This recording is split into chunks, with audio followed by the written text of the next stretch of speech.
sebagai pelajar universiti. Kita di Museum Teknologi Dunia Melayu ini kita lebih mempamerkan koleksi-koleksi yang berkisar kepada kebudayaan Melayu. Jadi kalau dibuat perbandingan antara Museum Negara, Museum Muzik dan juga Museum Seni Keras Orang Asli, kalau pasal koleksi Melayu ini, pasal budayanya, cara hidupnya, aktiviti masa lapangnya, keseniannya, so Museum Teknologi Dunia Melayu atau MEDM lah nama ringkasnya, memang tempat yang sepatutnya pelajar datang ke sini.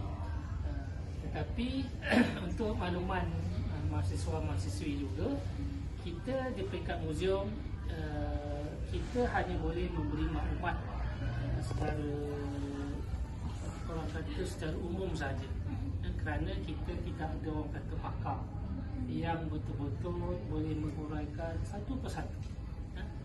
Dan kebiasaannya bila pelajar IPT datang ke sini, kita cuba bantu seboleh mungkin. Itu yang pertama. Kedua, kita juga syorkan untuk pergi juga ke tempat-tempat lain. Kalau macam Jebak Puyuh ni di craft tangan lah, kerana Jebak Puyuhnya ada seorang ngaji guru daripada Kelantan, dan memang beliau lah yang buat Jebak Puyuh ni. Dan di situ ada maklumat yang lebih detail dan terperinci. Jadi kami di museum ini, apa yang kami pamerkan di sini maklumatnya lebih secara umum lah, tetapi kita juga boleh bantulah berdasarkan soalan-soalan yang kita tengok, kita boleh jawab, kami jawab, nak kaitkan dengan kebudayaan ke perpaduan ke yang saya tengok dalam list soalan yang diberi itu. Mungkin kita boleh fikir dalam luar konteks lah. Kita ambil contoh-contoh yang kita boleh lihat seperti di negeri Pantai Timur kan? Sebab Pantai Timur misalnya main suara burung bukan serat orang Melayu saja, orang Cina pun main.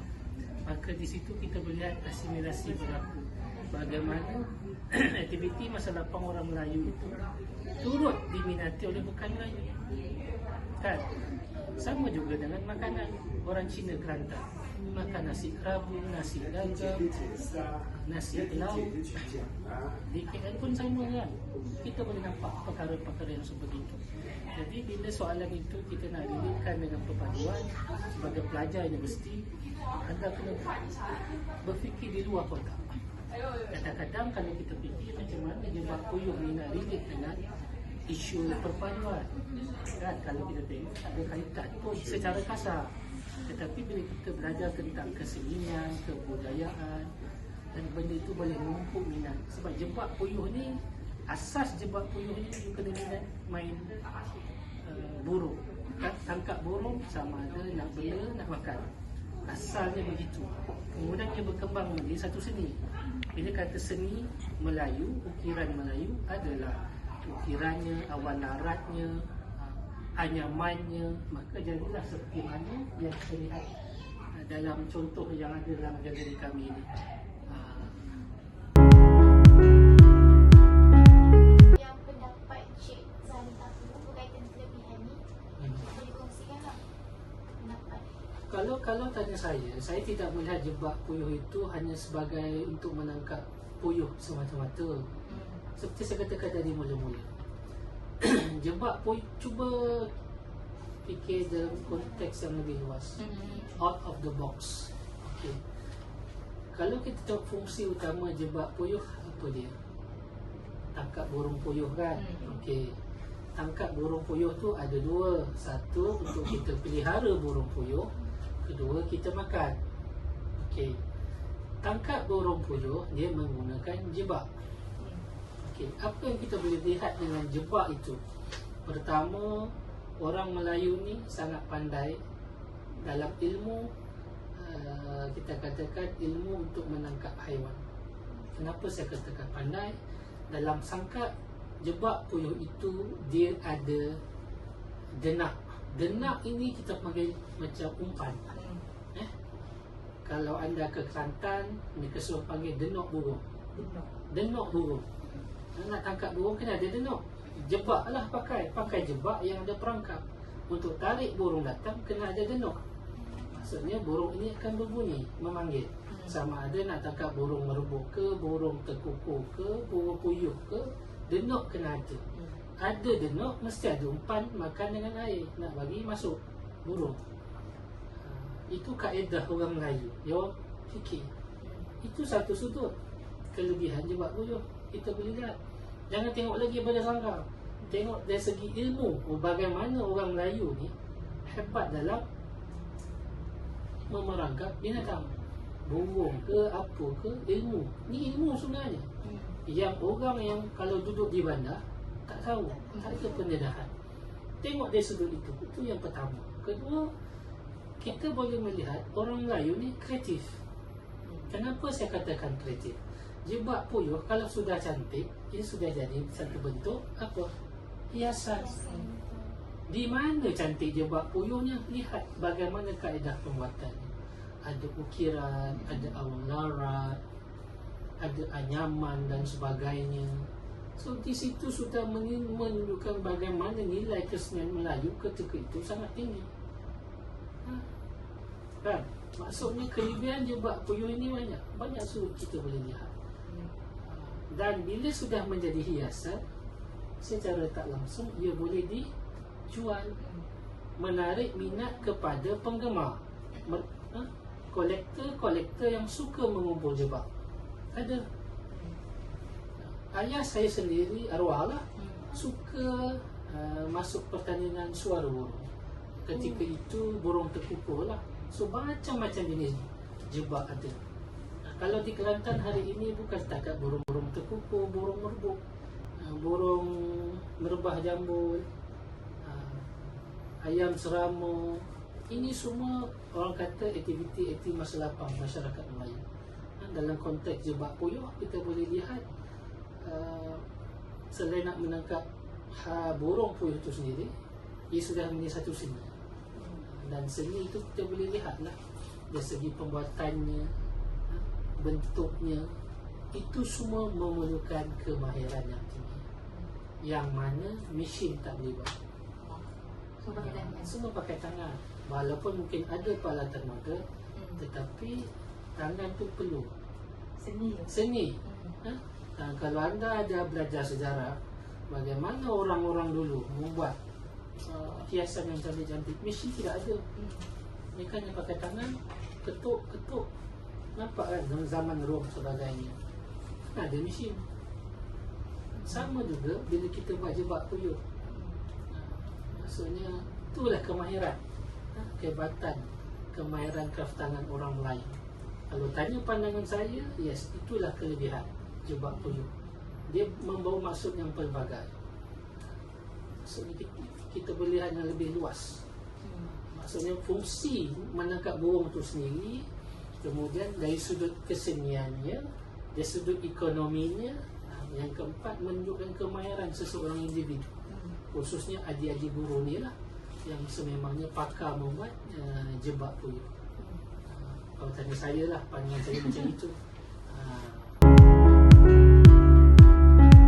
Unity in diversity. Kalau kita lihat dalam konteks Malaysia, kita ada 3 kaum yang utama, Melayu, Cina, India. Betul. Masing-masing mempunyai budaya dan cara hidup yang tersendiri. Tetapi apakah yang mengikat kita Malaysia? Bila kita kata Malaysia, kaum Melayu sebagai kaum yang utama, dia ada budayanya yang unik. Dan dalam konteks yang lebih jelas, anda boleh lihat khususnya di negeri Pantai Timur, seperti mana yang saya katakan sebelum ini. Apa yang orang Melayu buat, dia sudah sebati dengan mereka yang bukan Melayu. Orang Cina, orang India. Di Kelantan, saya ambil contoh, di Terengganu sekalipun, orang Cina tak cakap bahasa Mandarin, Cantonese, Hokkien. Mereka menggunakan bahasa dialek Kelantan atau dialek Terengganu. Makan, sama juga. Apa yang Melayu makan, mereka makan. Aktiviti pun sama. Kalau orang Melayu kita main ayam selama, denok burung, tanding suara burung, Cina, India pun sama ikut naik. Kenapa boleh jadi begitu? Itu uniknya. Bila kita nak kaitkan dengan elemen masyarakat, elemen perpaduan, inilah. Juga soalan Cik Jadi, soalan saya simple je. Ya. Apa fungsi muzium etnologi ni yang saya beritahu, yang kalau ikutkan etnologi ni budaya kan? Jadi apa muzium etnologi ni buat untuk memperkenalkan budaya, pembuatan, seni pembuatan dekat Malaysia dengan luar negara. Simple.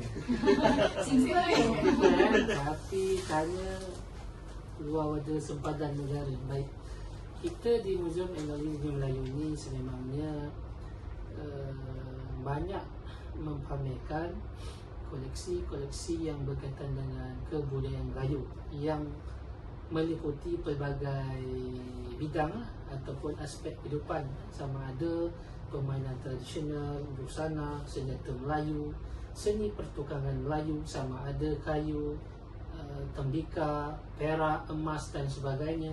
Kita juga ada pasal pelayaran, ada juga pasal alat muzik. Dan kita di MBDM ini mempunyai satu sejarah yang sangat menarik. Terwujudnya MBDM ini hasil daripada satu seminar tahun 1980-an lagi, yang mana cendekiawan Melayu ketika itu berkumpul mahu supaya satu galeri yang memaparkan tentang kebudayaan dan sejarah Melayu ini diwujudkan. Maka usaha itu bergerak.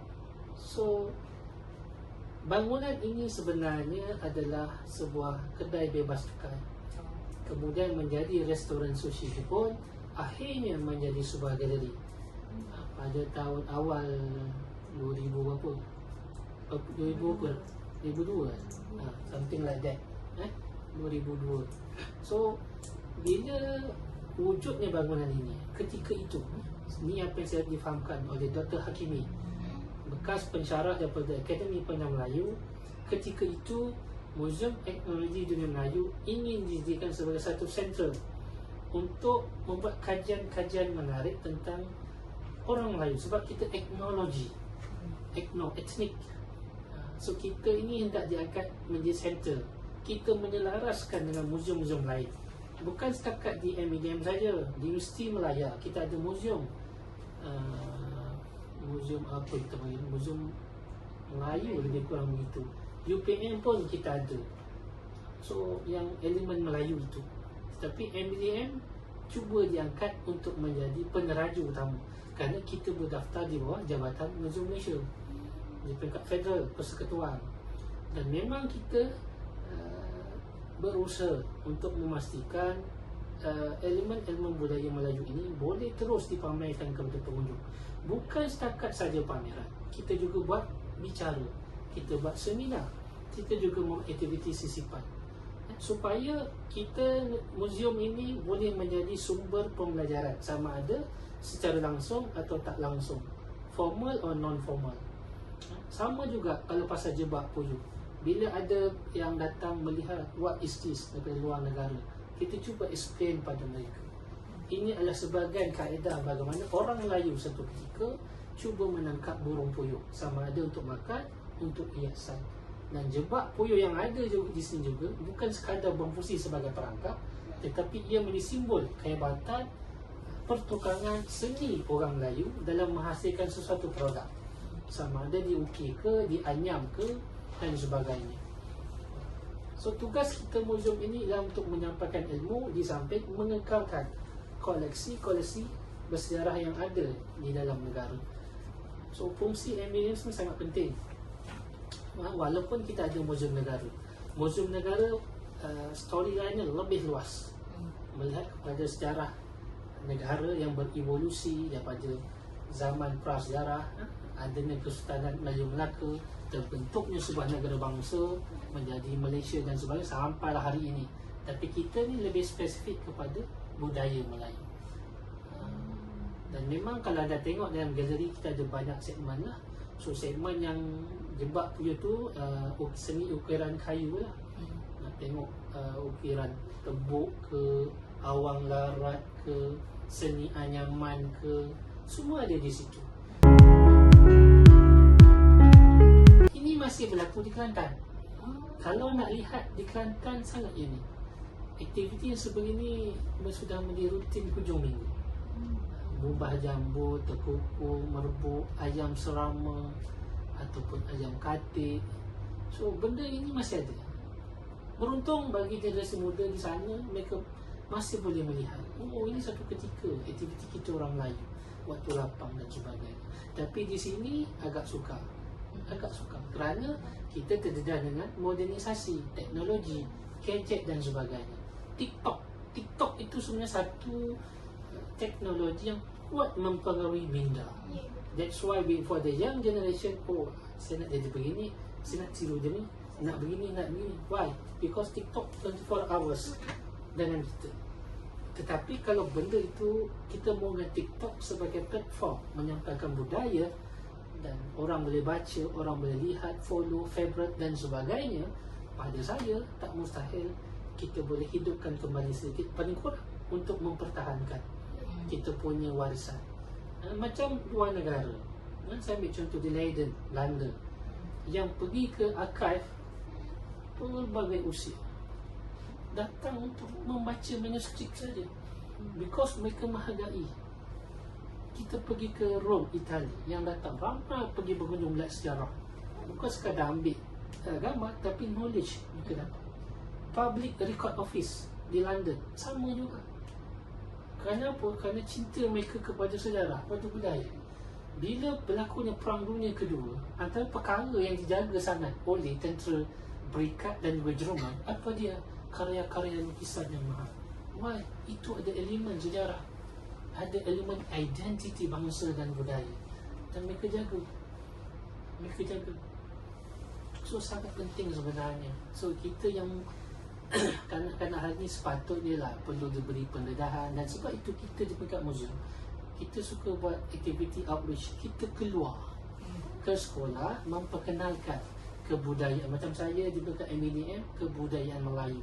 So kita ambil satu elemen, kita ketengahkan kepada pelajar. Saya ambil contoh wayang kulit. Oh inilah dia wayang kulit. Oh ini wayang kulit. Biasa tak adik main bayang-bayang, pakai lilin, dia buatlah burung ke apa ke. Oh so konsepnya sama, cuma beza atuk nenek kita buat pakai kulit haiwan, kulit lembu, kulit kambing, ada watak, ada cerita, ada muzik. Oh begini ya. So itu cara kita mengajar secara tak formal. Dia kena begitu. Tapi memang betul lah, bila semakin moden, kalau tidak ada kesinambungan, generasi moden lama kelamaan pasal jebak ni mereka tak tahu apa. So sebab tu sangat penting dokumentasi. Dokumentasi ni sama ada dalam bentuk penulisan, dalam bentuk gambar atau video. So mereka yang generasi yang awal moden ni masih boleh melihat. Dan setengah negara macam Australia, untuk melihat 8 jenis suku kaum orang asli di Australia, di benua Australia, mereka menggunakan teknologi, pakai bunyi, pakai laser. So bila kita masuk, balas negara pernah buat satu ketika, kita masuk A to Z, nampak penceritaan sejarah. Itu kaedah, dia nak angkat balik sejarah dia, dan dia menggunakan teknologi. So for me, kebudayaan Melayu boleh buat. Yang penting you nak tak nak. Soal kos tu nombor 2, keinginan kita untuk mengekalkan dan nak ni balik budaya kita pada generasi muda hari inilah yang sangat bergantung pada TikTok dan gadget. Apa-apa semua nak tengok TikTok kan, nak jadi macam itu. Sedangkan kita tak tahu apa yang berlaku di sebaliknya. Itulah kehidupan. Okey. Nak bawa kenal pun kena guna teknologi. So, betul. Maksudnya kita gunakan teknologi itu untuk membantu mengembangkan budaya kita.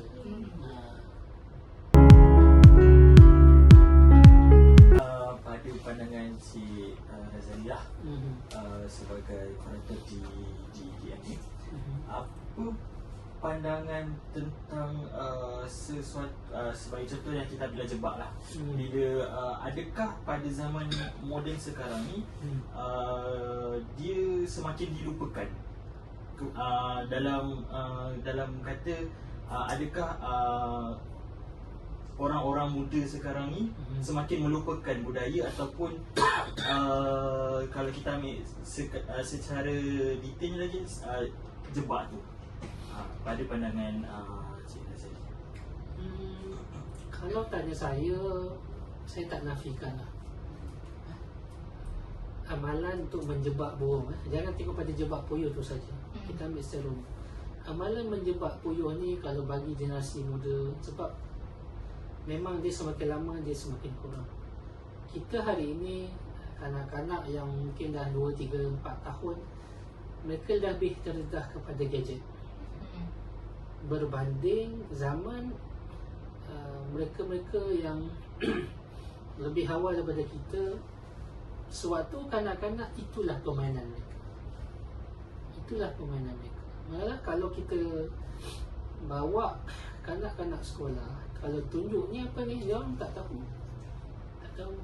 Jebak puyuh, denak burung mereka tak tahu. Kadang-kadang pertandingan seni suara burung, apa tu, dia orang tak tahu. Sedangkan zaman kita benda itu masih lagi ada, walaupun kita mungkin ingat.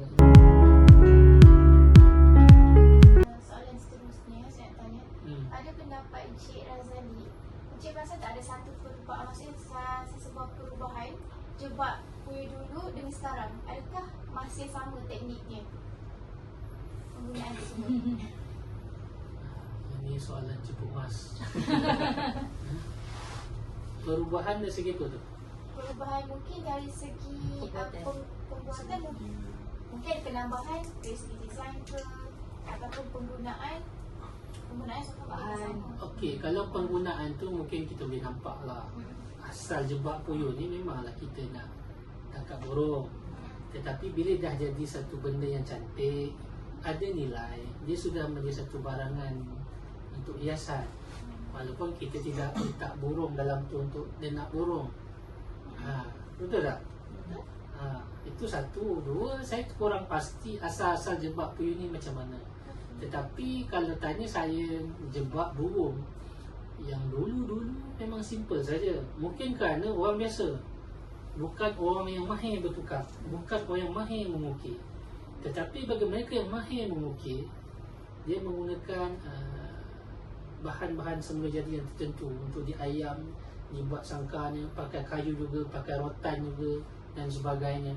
So itu tergantung juga kepada siapa yang buat. Kalau kita orang biasa, kita tak akan buat, maksudnya kita pakai kayu yang biasa.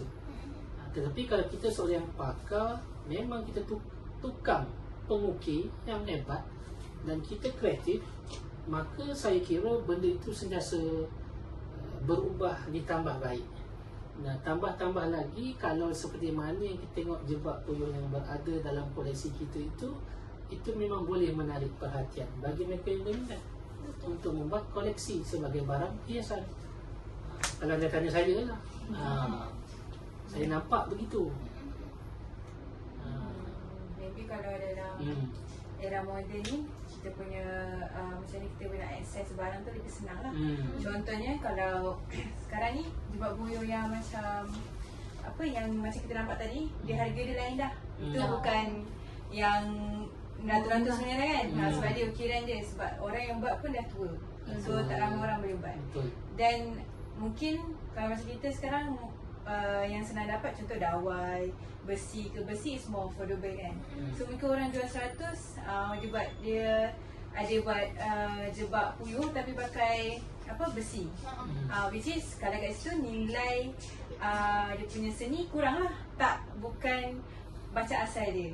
So dekat situ kita boleh tengok lah perubahan macam mana modernisasi ni still ada perubahan. Sebab yang nak kekalkan tu pelapis tak ada. Betul. Dan yang buat tu adalah orang yang tua. Jadi mungkin kat sini pun kita boleh kita boleh question jugalah kenapa perubahan jebak puyuh ni boleh terjadi adalah kerana era modernisasi. Dan juga kemudahan untuk dapat bahan tu lah. Mungkin orang dulu dia tak terfikir nak pakai besi. Dan orang dulu dia lebih suka ukiran kayu ni sebab apa? Sebab dia dapat dia ada nilai. Mungkin orang sekarang dia tak nak, nilai tu dia tak nampak, dia just nak cepat. Jangan dapat burung. Sekarang everything is kalau kita pun phone kan, anything tak apa, nanti awak just quote je. If anything dia just nak cepat. So orang sekarang dia tak kisahlah ada lawa ke, ada ukir kayu ke, yang aku tahu aku nak tangkap burung. Dia depends on orang jugalah. Tapi memang sekarang dia jadi mahal lah. Sebab orang yang nak buat pun tak ada. Dan macam Cik Sabrina cakap tadi juga, saya tambah sedikit. Kalau orang itu dia bukan peminat mengumpul sangkar, dia nak tangkap burung saja. Jadi ni maksudnya sangkai dia nak tu dia tak kisah. Tetapi kalau saya as a collectible, pengumpul koleksi, of course I want the best sangkar. Mahal tak apa, ambil masa lama pun tak apa. Dan itu satu. Kedua, saya nak orang ini buat. Kerana saya tahu ini adi guru.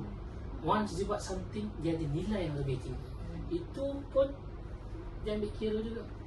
Dan macam Cik Sabrina juga cakap betul. Mereka-mereka yang buat craft yang sebegini, kalau ilmu ni itu tidak diperturunkan kepada mungkin pada anak ataupun sesiapa saja generasi yang lebih muda, lama kelamaan tidak ada kesinambungan. Sama juga dengan budaya. Budaya ini adalah satu perkara yang kita amalkan setiap hari. Tetapi bila kita sudah tidak amalkan, saya ambil contoh bertukar-tukar juadah di bulan Ramadan. Kalau benda itu sudah berhenti, yang dulu di mana langsung tak buat, anak tak nampak dah benda itu. Bila dia dah besar, putus habis. Yang ada pun hanya di kampung. Itu boleh berlaku. Sebab budaya ni you mesti amal dan tunjuk kepada generasi yang lebih muda. Itu namanya budaya. So jebak puyuh ni adalah sebahagian daripada budaya Melayu, aktiviti masa lapang. Dampak positif jebak ni kita boleh katakan salah satunya mengisi waktu lapang dengan benda yang bermanfaat lah. Betul. Sebab kita jebak puyuh ni dia ada musim-musim tertentu. Dia orang tangkap burung ni time dia sibuk buat padi ke apa, tak ada masa, dia dah penat lah. Tapi bila padi dah dituai, kita nak tanam balik tu, masa-masa tu lah orang akan ada musim-musim. Ada musim-musimnya. Kalau dulu zaman saya kecil, puyuh ini kita ambil pukat ikan itu, kita ambil buluh, kita pacakkan daripada sana ke sana. So kita kejar ke sana. So burung puyuh ni yang lompat-lompat akan sangkut di pukat. So puyuh ni kita sebenarnya kita goreng. Saya sempat lagi, walaupun saya membesar di bandar, bila saya balik ke Terengganu di daerah Besut ni padi. Padi hasil utamanya selain getah.